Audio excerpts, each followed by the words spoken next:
Commençons par un verset biblique. Genèse chapitre, on va plutôt prendre Genèse chapitre 25. 25 au verset 5 et 6. Abraham donna tous ses biens à Isaac. Il fit des dons au fil de ses concubines. Et, tandis qu'il vivait encore, il les envoya loin de son fils, Isaac, du côté de l'Orient, dans le pays d'Orient. Est-ce qu'on peut acclamer la parole de Dieu? Non, acclame bien la parole de Dieu.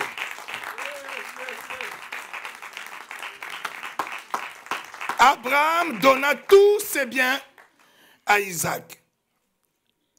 Il fit des dons au fils de ses concubines. Vous voyez, cette parole, c'est ça qui nous introduit encore ce matin. Je vais un peu tenter de comprendre quelque chose dans ce passage qu'on vient de lire. Sur ce passage, il dit quoi? Il dit, Genèse 25. Abraham donna tous ses biens à Isaac. Il fit des dons au fils de ses concubines, et tandis qu'il vivait encore. Alors, écoutez, parce que souvent quand on lit la Bible, quand on n'analyse pas très bien le contexte, ce qui est en train d'être dit, on passe très vite. Comme j'ai souvent dit, nous passons très vite et nous ne comprenons pas la profondeur de ce qui est en train d'être dit. En fait, si tu lis la Bible, qu'est-ce que tu comprends? Que Dieu est en train de faire quelque chose de spécial. Mais au travers d'Abraham, qui a des enfants, ses enfants sont là, ses enfants sont là, il y a des enfants. Alors Abraham, il sent que le moment est venu où je vais peut-être partir bientôt et je dois donner mon héritage à mes enfants. Et qu'est-ce qu'Abraham commence à faire? La Bible dit, et Abraham commence à prendre tous ses biens. C'est-à-dire, il prend ça, il donne à son premier fils. Tiens, non, je laisse d'abord ça. Je te prends ça. Non, ce n'était pas à toi, c'est à moi. Donc, il prend ça, son premier bien, il donne. Il dit, tu vois ma maison de Saint-Michel, là. Ça représente cette maison-là. Ça me représente que cette maison, je te la donne. C'est toi qui resteras avec cette maison. Tu prends, maintenant tu peux partir. Il arrive à un autre fils. Il dit, toi là, tiens, prends. Tu vois la maison de la ville du bois là, c'est à toi. Comment je partirai, toi tu prendras ça, ce sera à toi pour toujours. Allez, come on, pars. Et il arrive encore, il prend l'autre. Il dit, tiens, toi c'est la maison de Atismos. Je te donne cette maison-là. Tu partiras avec. Quand je mourrai, tu seras héritier de cette maison. Maintenant, quand il donne tout ça là, il lui reste ce qui lui reste maintenant. Hein, il lui reste quelque chose. Il vient maintenant, il donne. Allez, tiens, ça c'est tout ce qui me reste. Il n'y a plus rien. Il me reste ça. Je te donne à toi. Quelqu'un dit amen. Amen. Quelqu'un dit encore un bon amen. Amen. Mais ton amen n'est pas très très bon. Parce que je vais corriger quelque chose. En fait, ce que je viens de faire, c'est ce que toi, tu penses qu'il a fait. Si tu penses qu'il a fait ça, donc il a donné. Après, comme il a dit, Abraham donna tout à son fils Isaac. Donc, c'est Isaac. Ne vois pas parce qu'elle a des cheveux. C'est Isaac. Alors, il donne tout à Isaac. Mais il a donné tout quoi? Tu vas dire, mais il a déjà donné à ses autres fils.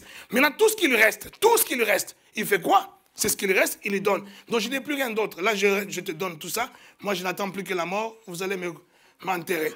Tout ce que j'ai, je te donne. Mais ce n'est pas ça qui s'est passé. Quelqu'un dit un bon amen. Amen. Ce n'est pas ça qui s'est passé. En fait, ce qu'il est en train de dire, quand on a... Reprends Genèse 25, verset 5. Abraham donna tous ses biens à Isaac. C'est-à-dire, Abraham, on dit, il donne tout. C'est-à-dire, avant que je donne tout ce que j'ai donné aux autres, avant que je donne à tous ces enfants-là tout ce que je leur ai donné. Mais il dit, j'ai fait quoi? J'ai donné tout à Isaac. Alors là maintenant, tout ce que j'ai, c'est ça. Tout ce que j'ai, c'est ça. Je donne à Isaac tout. Maintenant, si je me tourne de l'autre côté, vers ceux qui viennent de partir, je vais leur donner quoi? Je vais leur donner quoi? Parce qu'il dit qu'il a donné tout à Isaac. Regarde la chronologie. Il commence par donner tout à Isaac. Ce n'est pas l'inverse. Il n'a pas commencé par donner aux autres. Mais il a commencé par donner à qui? À Isaac. Il a donné tout à Isaac. Maintenant, il se tourne vers le fils de ses concubines, le fils de Ketura, le fils de tous ses enfants qu'il a eu après. Il se tourne vers eux. Maintenant, il commence à leur donner des choses. Là, au verset 6, il dit, il fait quoi? Il fit des dons. Il fit des dons au fils de ses concubines. Mais quel don il va faire? Vu qu'il a tout donné là-bas, quel don il va faire? C'est là qu'on comprend que quand il dit qu'il a donné, il fit des dons au fils de ses concubines. Et il n'a pas donné, il a fait quoi? Il a donné ce que j'ai donné là. Maintenant, quand il lui reste rien, il a donné au fils de ses concubines, et il lui reste rien. Mais alors, tout ce qui lui reste, c'est sa personnalité. Donc, si tu vois ce manteau, tu vois maman. Hein? C'est comment qu'on met? Mets-moi sur le dos. Si tu vois ce manteau, tu vois maman. Hein? Donc tu sais que ce manteau, c'est maman. Donc lui, il est là. Il a tous ses biens. Avec tous ses biens, il donne. Il donne au fils de ses concubines. Il lui reste rien. Maintenant, il y a Isaac devant lui. Il dit, maintenant, j'ai tout donné aux autres. Hein? Tout ce que j'ai donné. Il ne me reste rien. Mais en fait, à toi, qu'est-ce que je vais te donner? Là, il prend maintenant son manteau. Il prend son manteau et il lui donne. Et là, la Bible dit, il a donné tout à Isaac.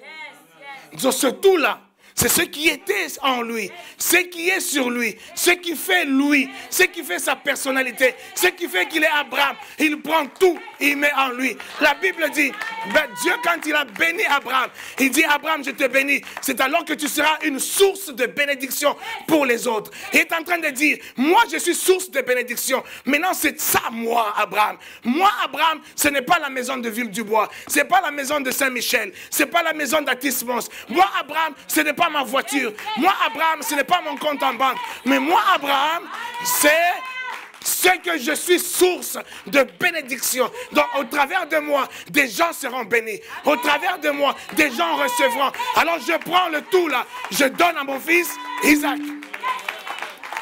Isaac peut rentrer. Tu as tout eu, maintenant tu peux y aller. Alléluia. Est-ce que vous comprenez? La bénédiction. Il a tout donné à Isaac. Aux autres, il a donné des dons.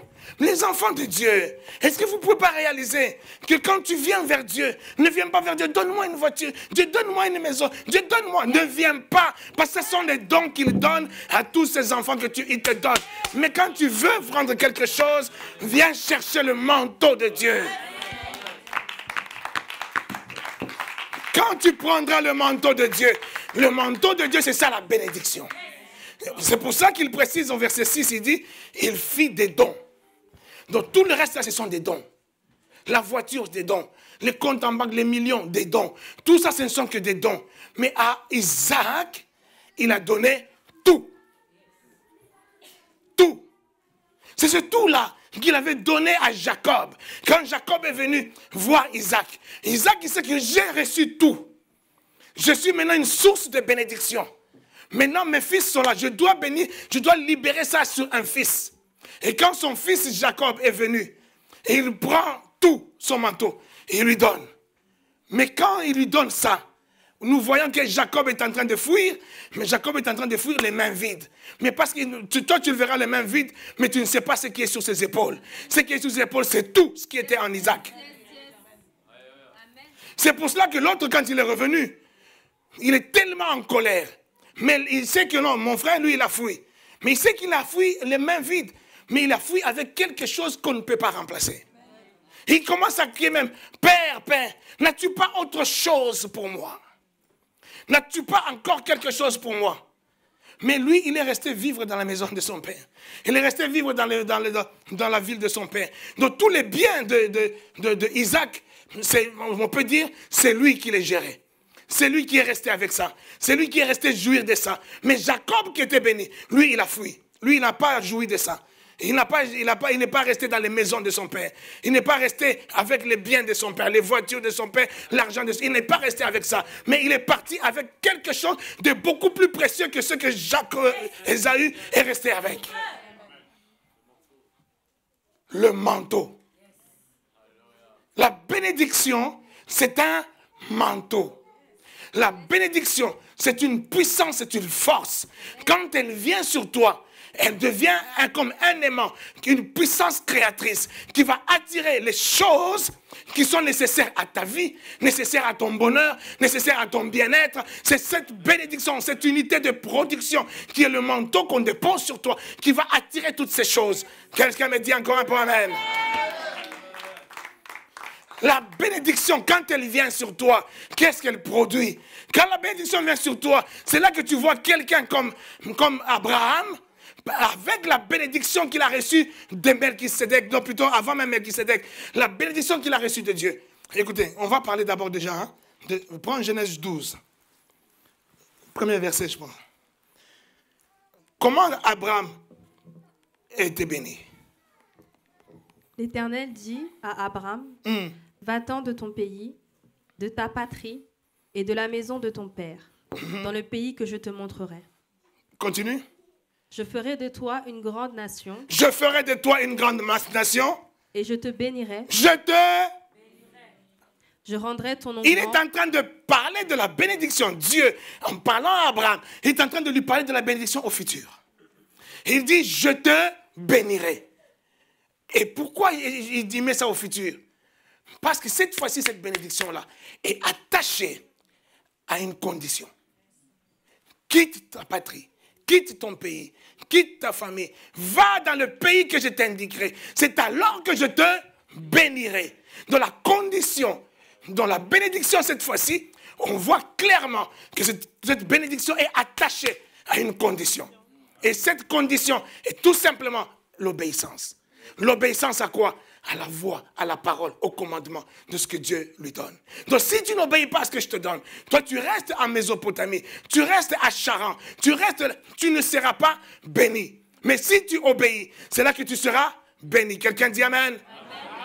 Mais cette bénédiction, alors quelqu'un va dire comme la question qu'on m'a posée le jeudi, on dit est-ce que la grâce, c'est la grâce, une faveur imméritée? Est-ce qu'il y a une condition à la grâce? Oui, il y a une condition même à la grâce. Quand tu veux jouir de la grâce, il y a une condition. Il faut la condition primaire, la condition de base, c'est de croire à la grâce.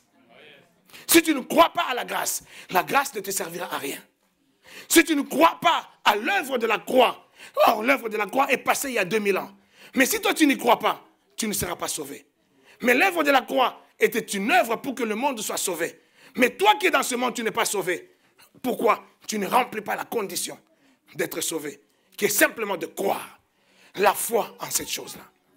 Donc la bénédiction aussi a toujours une condition. Si tu ne remplis pas la condition, tu ne reçois pas la bénédiction. Est-ce que quelqu'un me comprend? Dites Amen pour que j'explique encore. Amen. Le spirituel vient de Dieu. Dieu est esprit. Et comme Dieu est esprit, tout ce qui émane de lui est esprit. Et ce qui émane de lui étant esprit ne peut pas résider n'importe où s'il n'est pas contenu dans quelque chose. C'est pour cela qu'il dit, je vais faire l'homme à mon image, à ma ressemblance. Il est en train de dire, quand je ferai l'homme physique, matériel, là au moins je pourrai prendre ce qui est en moi, je vais le mettre dans cette boîte-là. Parce que s'il n'y a pas cette boîte-là, ce qui est de moi ne peut pas rester sur la terre. Parce que ce qui est de moi est esprit. Ce qui est esprit n'est pas fait pour la terre. Ce qui est esprit monte. Vous voulez que je le dise autrement? Quand tu prends un ballon, les ballons qu'on souffle là aux enfants pour jouer avec, on souffle, on met de l'air dedans. Ce ballon rempli d'air, quand tu le tiens par la main, si tu le lâches, qu'est-ce qui se passe? Il s'envole.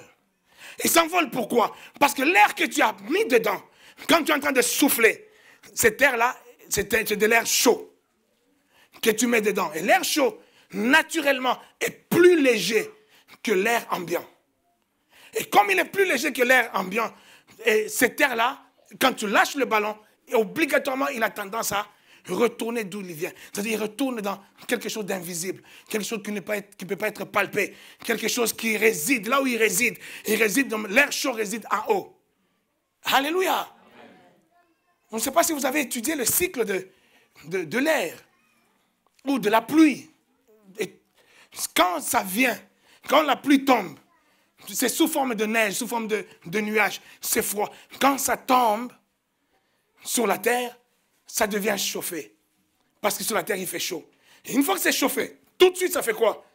Ça remonte encore. Ça repart d'où c'est venu. Parce que sa place, à la température normalement de l'air, sa place c'est en haut. Ce n'est pas sur la terre. Même si sur la terre, c'était devenu de l'eau. Mais cette eau va s'évaporer et puis il va retourner d'où il vient. Mais si tu ne veux pas qu'il retourne d'où il vient, toi, tu dois t'arranger pour qu'il soit à une température, pour qu'il soit dans une condition, pour qu'il soit dans un conteneur, qu'il puisse le garder encore ici sur la terre.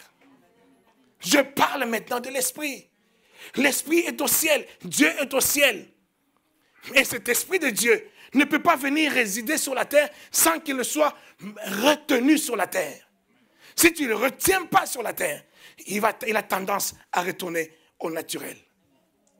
Je parlais le dimanche dernier des animaux. J'ai dit il y a des animaux qu'on appelle des animaux sauvages. C'est-à-dire naturellement il est sauvage. Mais si toi tu le prends, tu l'amènes chez toi pour qu'il soit ton animal de compagnie. Si tu ne le mets pas en cage, il ne sera jamais domestique. Et même si tu le prends, tu le mets, il devient domestique. À un moment donné, tu enlèves les cages, le naturel revient au galop. Il aura tendance à faire quoi? À retourner en tant qu'animal sauvage. Parce que c'est sa nature. Sa nature, c'est sauvage.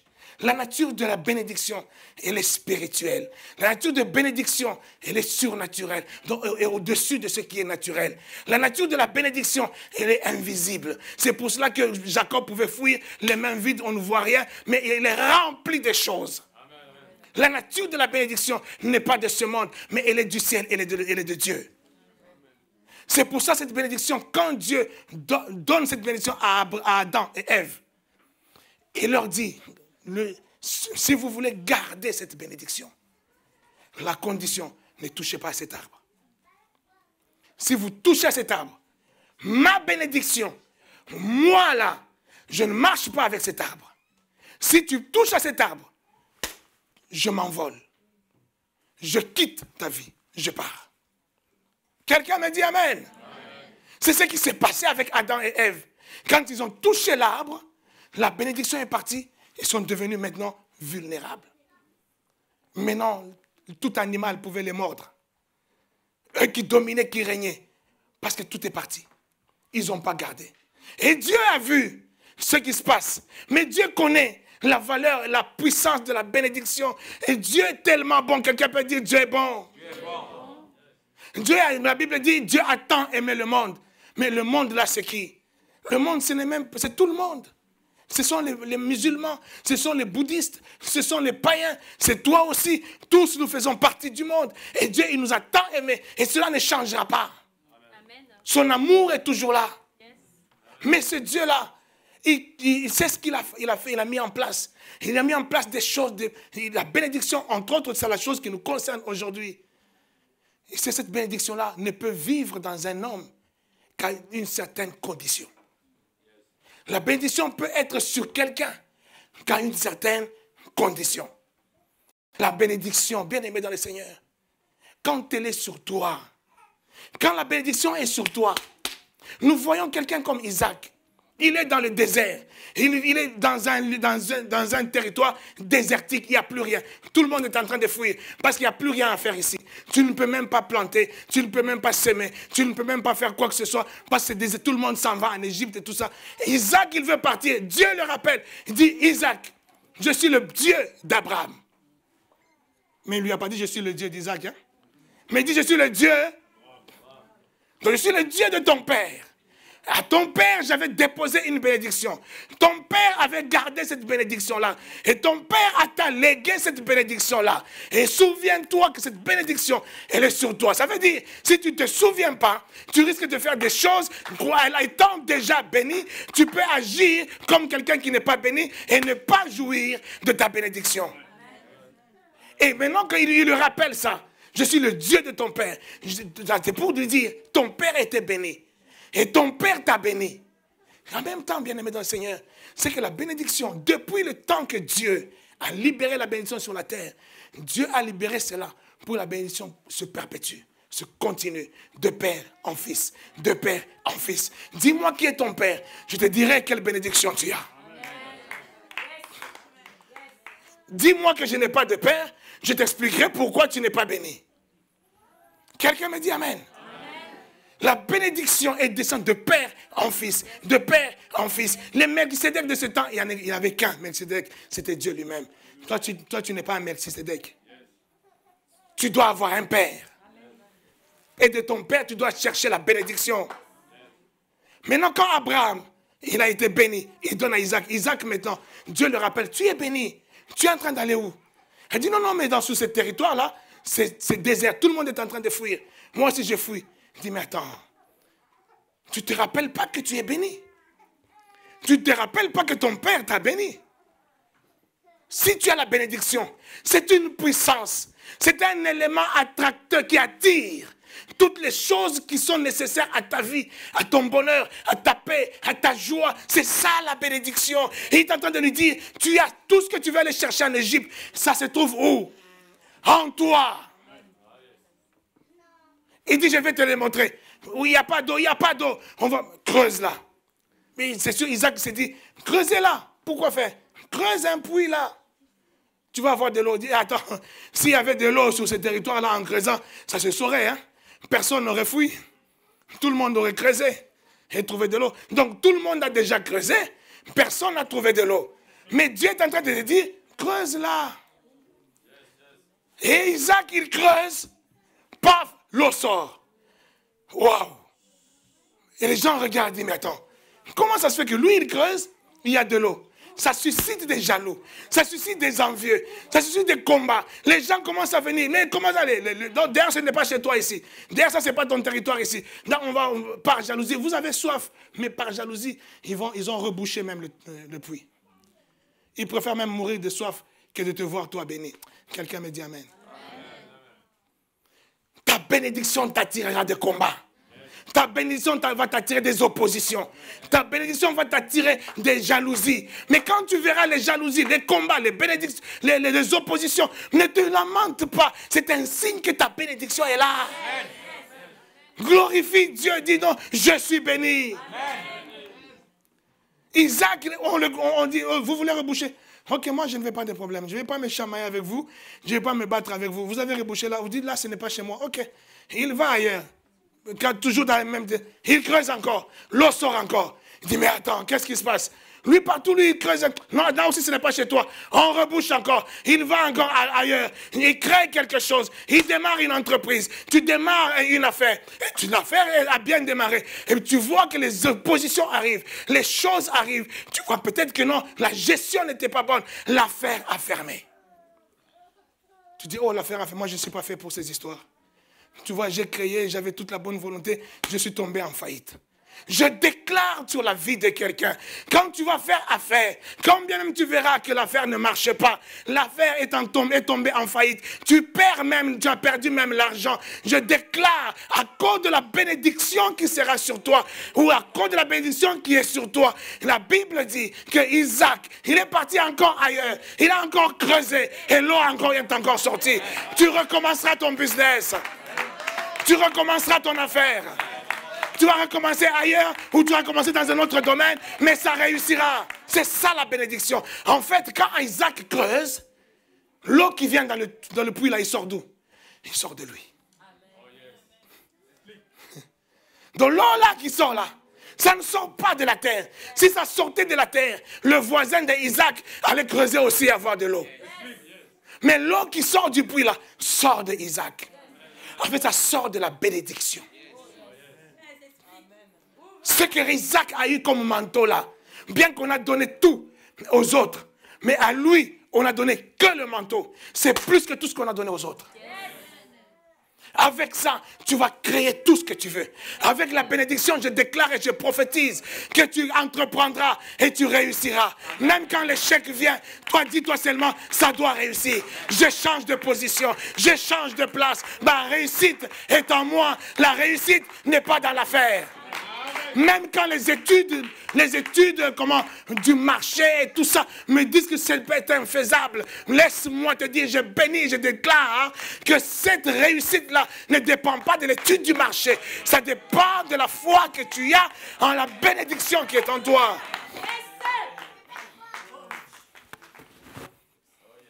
La bénédiction, quand elle est sur toi, elle crée des choses invraisemblables, des choses surnaturelles. Alléluia.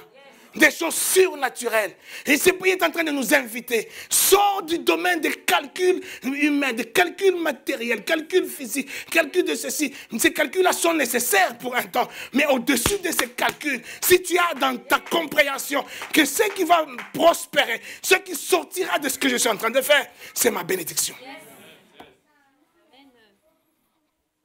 C'est ce que les patriarches, et ce sont où Dieu s'est évertué à inculquer aux patriarches, à inculquer à ses enfants, à Abraham, à Isaac, à Jacob.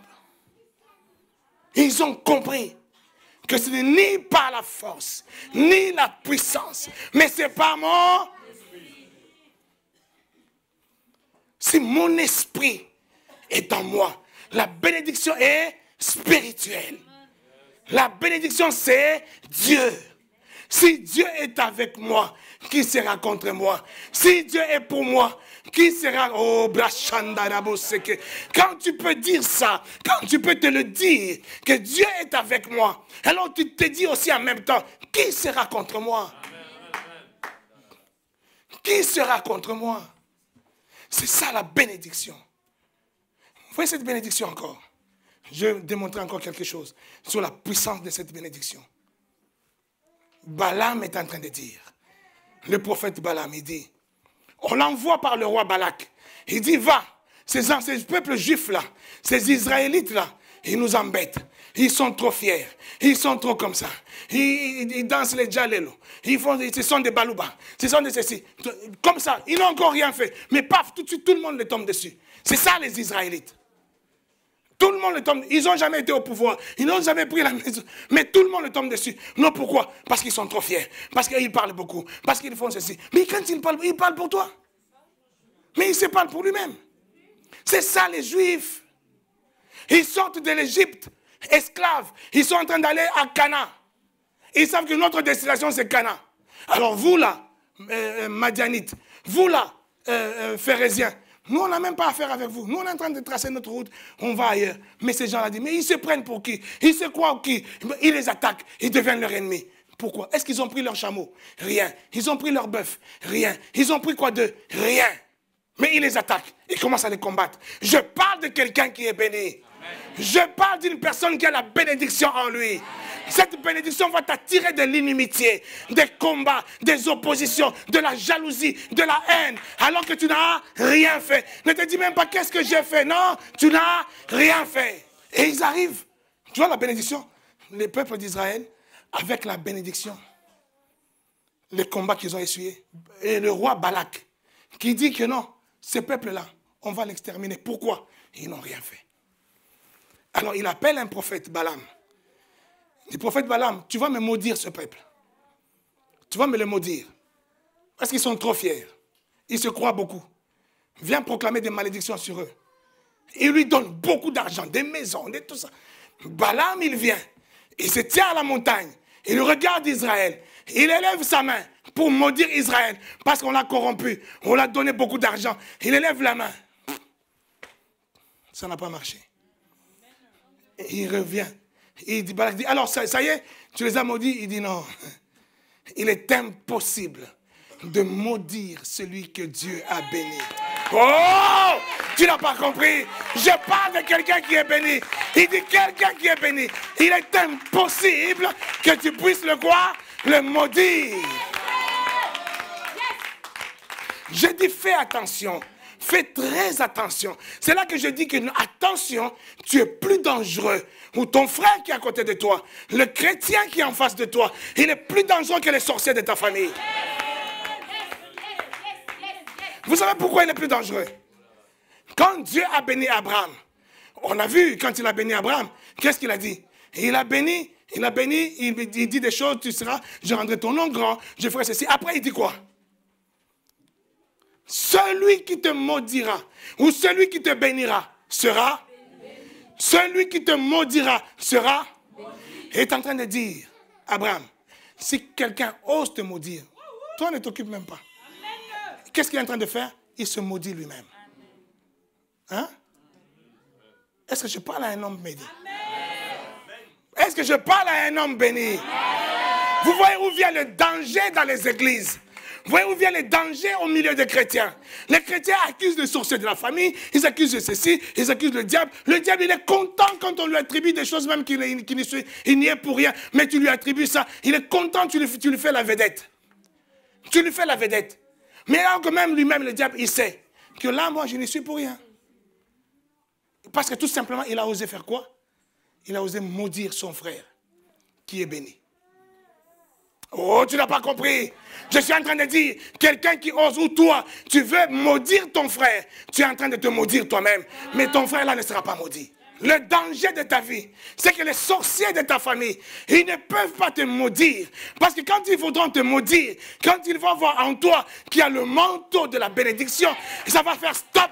Mais toi maintenant, quand tu vas chercher toi à maudire un frère qui lui aussi est béni, toi tu crois peut-être que non, c'est nous à la Méas qui avons la vérité. Méas, c'est nous la vraie église. Donc quelqu'un qui vient de l'armée de je ne sais pas quoi, ou du jubilé de...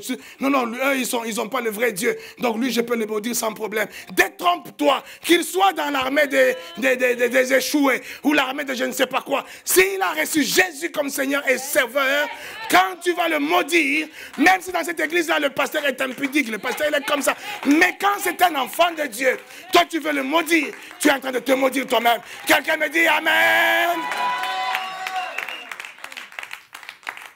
Quand vous cherchez des problèmes entre vous, lui il m'a dit ça, il va voir, mais c'est toi qui vas voir. C'est toi qui vas voir parce que tu es en train de mettre des charbons de braise sous ta propre tête. Il est aussi ou elle est aussi bénie au même titre que toi. C'est-à-dire, elle jouit de la même chose que Dieu a dit, que Abraham, celui qui te bénira sera, celui qui te maudira sera. Quand est-ce que vous entendez la parole de Dieu ou vous prenez la parole de Dieu pour des blagues? C'est pour ça qu'on voit dans des églises des hommes malades, des hommes ceci, des femmes de problèmes qui ne prospèrent pas. Vous vous demandez, c'est quoi les sorciers de ma famille? Comme disait Bienvenue le jeudi, regarde-toi dans le miroir, tu verras en grand le grand sorcier de ta famille. Tu verras en grand le grand sorcier de ta vie. C'est toi-même dans le miroir.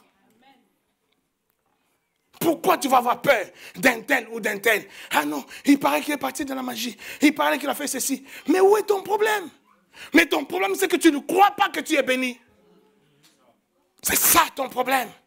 Tu ne crois pas que la bénédiction, le manteau de Dieu est sur toi. Tu n'y crois pas. C'est là que tu te dis, ah, les autres, ils sont en train de me faire. Non, tu es béni. Souviens-toi que c'est le Dieu de ton père Shimba. Souviens-toi, c'est le Dieu de ton père exaucé. Souviens-toi, c'est le Dieu de ton père Abraham, Isaac, Jacob. Devant la situation quelconque qui t'arrive, souviens-toi de ça. Tu redonnes les galons à ton manteau. Tu redonnes la puissance, la force à ta bénédiction. Quelqu'un est béni ici en ce lieu. Regardez maintenant, on va finir encore par quelque chose. Prends-moi Genèse chapitre 9. Dieu bénit Noé et ses fils. Dieu bénit Noé et ses fils. Et quoi? Et leur dit, soyez féconds. Multipliez et remplissez la terre. Multipliez et remplissez la terre. On s'arrête là. Hervé, c'est Noé, regarde-moi. Regarde comme ça. Anne, c'est l'enfant de Noé. Sois derrière ton père. Et lui, c'est l'enfant de Noé. Sois derrière là. Moi, je suis Dieu. Quelqu'un dit Amen? Amen. Je répète, je suis Dieu. Quelqu'un dit encore Amen? Amen. Dieu maintenant, il veut bénir. Vous vous souvenez comment Dieu, il a béni Adam et Ève? C'est-à-dire la bénédiction, on a dit la bénédiction, c'était quoi? c'était quelque chose de spirituel, quelque chose qui n'appartient pas à la terre, quelque chose qui vient du ciel, qui vient de Dieu lui-même et qui doit descendre sur la personne sur qui Dieu veut que ça descende. Mais la manière dont Dieu procède pour faire descendre cette bénédiction, cette manière, c'est quoi? C'est quoi cette manière? La Bible dit, à chaque fois que tu vois dans Genèse, que la Bible dit, Dieu bénit Adam et Ève, il fait quoi? Il dit. Il est béni et il dit. Il est béni et il dit. Dans le moyen de transport de la bénédiction qui vient de Dieu, pour qu'elle descende dans la vie de quelqu'un, ce moyen de transport, comme je disais à l'école des leaders, transport, c'est-à-dire il y a trans et port. Donc port, c'était une résidence. C'est ça un port, c'est une résidence. C'est-à-dire la bénédiction a une résidence. Sa résidence, c'est Dieu. Mais maintenant, pour amener cette bénédiction dans une autre résidence, qui est un port, il faut le trans.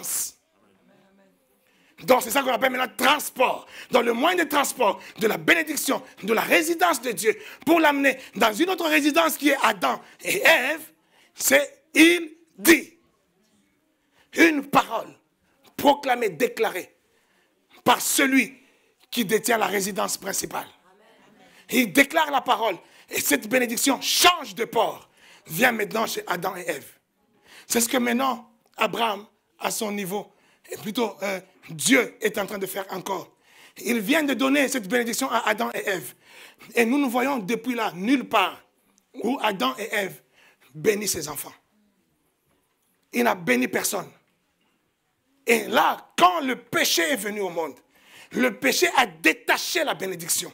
Le manteau de Dieu qui ne marche pas avec le péché. Ce manteau-là, il est lâché. C'est comme le ballon là, que tu tenais par la main. Tu lâches le ballon. Il fait quoi? Il s'envole. Le monde est rempli d'iniquité. Le monde est sans bénédiction. Dieu dit, ce monde-là, je vais le raser. Et Dieu, il fait quoi? Il rase ce monde par le déluge. Mais la Bible dit, la grâce de Dieu vient sur un homme qui s'appelle Noé. Il dit à Noé, je te fais grâce. Toi maintenant, tu vas prendre ta femme, tes enfants, les enfants de tes enfants. Vous allez rentrer dans l'arche. Je vais détruire le monde, mais vous, vous serez sauvés. Et je vais recommencer le monde à partir de toi. Maintenant, Dieu, quand il fait ça, Dieu se souvient. Dieu, c'est un pédagogue. Dieu est en train de nous apprendre, nous, aujourd'hui, au travers de toutes ces histoires-là, que nous comprenons comment Dieu fonctionne, que nous réalisons que Adam a été béni, mais Adam n'a pas pu contenir sa bénédiction à cause tout simplement de sa désobéissance. Donc la désobéissance est un élément majeur qui va échapper la bénédiction que tu as reçue. Et il est en train de nous dire encore qu'Abraham a été béni, mais Abraham n'a pas sécurisé cette bénédiction. Abraham n'a béni personne derrière lui. Ce qui fait que derrière lui, c'est le chaos. Derrière lui, il n'y a aucune bénédiction qui descend. C'est ce que Dieu est en train de nous apprendre au travers de la bénédiction d'Abraham, et plutôt d'Adam plutôt. Adam et Ève. Alléluia. Maintenant, quand Dieu recommence, il dit, je vais vous apprendre encore. Vous voyez ce qui s'est passé avec Adam et Ève. La bénédiction est rentrée au ciel. Elle est rentrée à son propriétaire. Donc, il est rentré vers moi. La bénédiction a quitté la terre. Maintenant, je vais tout recommencer. Regardez maintenant comment moi je fais. Et la Bible dit, Genèse. Dieu bénit Noé et ses fils. Dieu bénit Noé. Est-ce qu'il a béni seulement Noé? Il bénit Noé, c'est ça? Le patriarche. Et il quitte Noé. Il vient, il bénit ses fils. Ses fils, c'est-à-dire Sem, Japheth et Cham. 3. Il a béni ses 3 enfants. Mais lui, c'est Cham. Ne regardez pas les cheveux, c'est lui. Lui, c'est Cham. Alors Dieu a béni Noé, il a béni Cham. Amen. Amen. On a dit quoi? La bénédiction. Quelqu'un qui est béni ne peut pas être... Maintenant, je mets au défi n'importe qui, les théologiens, les gens qui connaissent bien la Bible, de m'expliquer ce qui suit. Je vous remets dans le contexte. C'est-à-dire, Noé, après que Noé, le déluge est passé, ils étaient dans l'arche. Et puis l'eau est partie, la pluie s'est arrêtée, l'eau s'est dissipée. Ils sont sortis maintenant de l'arche. Noé, il était tellement dans la joie de revoir encore l'air, de revoir encore l'humanité et tout ça. Noé, il a commencé à boire, il s'est enivré. Et il s'est rendu nu. Dans l'ivresse, il a enlevé ses habits, il est resté tout nu. Et quelqu'un comme Noé, c'est-à-dire Noé là, il est dans l'âge. Les Cham, les Japhet, les Sem, tous ces gens-là. Cham, il avait son frère Japhet, son frère Sem, il a sa femme, il a ses enfants, ils sont là, ils rigolent, ils jouent aux cartes et tout ça. Mais Noé, il a perdu ses frères, il a perdu ses parents, il a perdu ses amis, il a perdu tous. Il est le seul père qui reste à bord. Personne à côté de lui. Il n'a plus personne. Il n'y a personne avec qui il va rigoler. Si tu veux rigoler avec les enfants, quand tu rigoles avec les enfants, il y a des limites. Mais avec ses amis, il peut rigoler, il peut faire, avec ses frères, il peut faire des choses qu'il ne peut pas faire avec les enfants. Et il est resté comme ça pendant des années dans l'arche. Et quand il est sorti de l'arche, il s'est rencontré. Effectivement, il n'y a plus personne. Mon ami qui habitait au coin, il n'est plus. Mais mon père qui était, il n'est plus. Mais il a craqué. Il a pété un plomb. Et quand il pète un plomb, il déraille. Oh, tu vois, vous voyez Noé. Vous voyez, il a fait Noé. C'est pour ça que Dieu a vous démontré. Noé, il est devenu, il s'est dénudé. Mais parce que Dieu, lui qui est bon, il le comprend. Mais toi qui es là, qui ne comprends pas, c'est toi qui vas subir la malédiction. Quelqu'un me dit Amen. Mais quand tu vois des hommes de Dieu qui sont même en train de dérailler, prie pour lui. Prie, couvre-le. Tu ne dois pas être celui qui va faire en sorte que tout le monde le sache, que tout le monde se moque. Non, quand tu le fais ça, tu es en train de t'attirer des malédictions. C'est ce qui se passe dans la famille de Noé. Noé bénit. Noé, il descend. Il craque. Il se met nu. Maintenant, son fils Cham. Maintenant. Son fils Cham, qui vient le découvrir nu dans sa chambre. Au lieu de s'occuper de son père, de couvrir son père, de ne rien dire aux autres, mais de l'arranger. Lui, il laisse son père dans cette condition-là. Il va dire à ses frères, c'est lui le Cham. Alors, Cham, il voit son père qui est nu. Et Cham, qu'est-ce qu'il fait? Il va voir Sem. Mais tu sais, papa, il est tout nu. Ah. Facebook, tu as vu le pasteur, je l'ai trouvé le pasteur avec une femme là-bas. Tu vois, les pasteurs congolais, c'est toujours comme ça. Oh là là, la ingeta, et tout ça. Là, il va, et il commence à colporter. Maintenant, Sem, lui qui est un peu plus posé, il dit, non. Mon frère, Japhet, viens. On ne peut pas laisser notre père comme ça. Ils viennent, ils n'osent même pas regarder. Ils viennent comme ça par derrière avec un habit. Ils reculent. Et ils jettent, ils couvrent leur père. Alors ils peuvent se retourner pour ne pas regarder la nudité. Et ils couvrent leur père et ils gardent ça pour eux. Mais lui, il avait vu, il est parti, il s'est moqué, il a publié dans les réseaux sociaux. Quelqu'un dit Amen. Maintenant, quand son père, il est sorti maintenant de sa cuite, il est sorti de là, il devient maintenant lucide. Qu'est-ce qui se passe? La Bible dit, on ne va pas tout lire, que maintenant, Japhet et Sem, ils racontent à leur papa ce qui s'est passé. Papa, tu étais nu, lui, il t'a vu. Après, il a fait quoi? Il est venu nous dire, il a rigolé, il était mort de rire.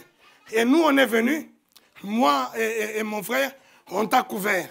On ne t'a même pas vu. On est venu par derrière, on t'a couvert. On ne t'a même pas vu. Papa, il dit, ah bon? C'est ce qui s'est passé. Et il dit, c'est tout vers Cham. C'est ce qui s'est passé.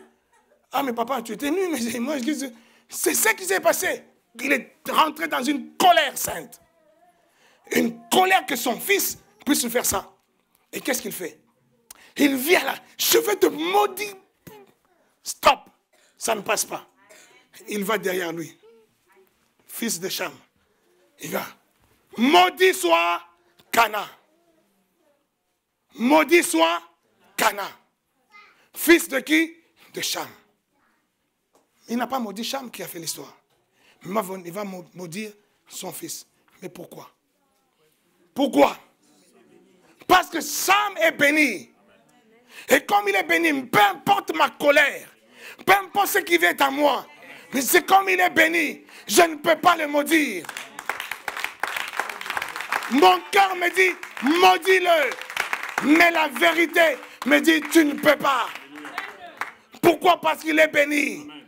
Tu ne peux pas le maudire. Et dans cette colère, il dit, mais alors qui n'est pas maudit? Ses enfants. Allez, maudit soit Cana. Cana, tu seras esclave des enfants de Japheth, des enfants de Sem.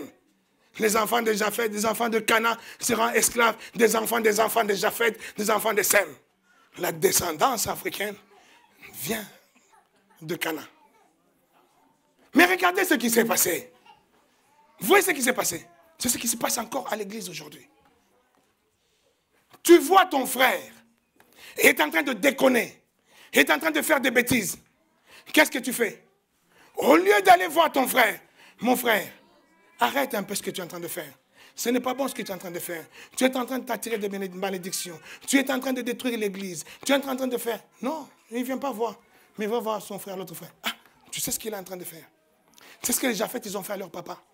Est-ce qu'ils avaient le droit de dire ça à leur papa? Est-ce qu'il fallait qu'ils disent ça à leur père? Donc, l'auteur de la malédiction de Cana, c'est Japheth et Sem. Les gens qui ont déclenché la malédiction de Cana, ce n'est même plus Cham, c'est Japheth et Sem. Parce qu'ils viennent colporter à leur père l'erreur de leur propre frère. Ils pouvaient tout simplement venir voir leur propre frère. Mais pourquoi tu nous as fait ça? Pourquoi tu as fait ça, papa? Il faut faire attention, c'est notre père, il faut cacher, on est entre nous, tout ça. Et puis ils arrangent ça, mais le père, il revient, ils lui disent rien. Amen. Tout est arrangé. Quelqu'un me dit amen. C'est ce que nous voyons même dans des familles. Tu vois dans la famille quelqu'un qui est en train de faire du mal à ton frère. Tu te précipites, tu vas dire, tu vois, il a fait ça, il a fait ça. Et puis vous détruisez la famille. Au lieu d'aller voir la personne qui a fait du mal, tu dis, mon frère, pourquoi tu fais ça? Quelqu'un m'a dit, mais et s'il ne comprend pas? La Bible dit, s'il ne comprend pas, tu lui dis, il ne comprend pas, insiste, il ne comprend pas. Va voir maintenant Sem. Sem, viens, tu vois ton frère, notre frère là, il fait ça, il fait ça. Il est en train de détruire l'église, il est en train de détruire le ministère, il est en train de faire ceci. Va, moi je lui ai parlé, il ne comprend pas. Est-ce que tu peux venir avec moi? On va essayer de lui parler à deux. Tu viens. Mon frère, je lui en ai parlé. Toi, ton histoire là, je lui en ai parlé. Dis-lui aussi. Dis, ah, vraiment, c'est comme ça ce que tu fais. Non, arrête, s'il te plaît. Tu es en train de te détruire. Tu es en train de faire ceci. C'est pas bon. Tu n'es pas encore marié, mais tu veux coucher à gauche, à droite. Et tu es en train de donner des conseils. Là, c'est pas que non. Chut. Tu sais, il fait ça. Et tu sais, lui là, oulala, Père Abraham. Non, mais tu viens, tu te mets là, tu parles avec lui, en tête à tête. Que non, moi, l'autre m'a dit, mon frère, pourquoi tu fais ça? Et si tu vois, il persiste. Tu vas prendre encore, tu appelles, bon, lui, il n'est plus maintenant Noé. Il devient maintenant Sem. Tu appelles encore Sem. Nous, on a parlé, moi et Japheth, on a parlé, mais il ne comprend toujours pas. Est-ce que toi, tu peux lui dire un peu? Et vous essayez encore de le convaincre. Si vous voyez qu'il persiste là, la Bible dit, maintenant vous allez voir maintenant le supérieur. Mais quand vous allez voir, quand vous arrivez à moi, c'est que vous avez tenté tous les voies et moyens de recours avant de venir me voir.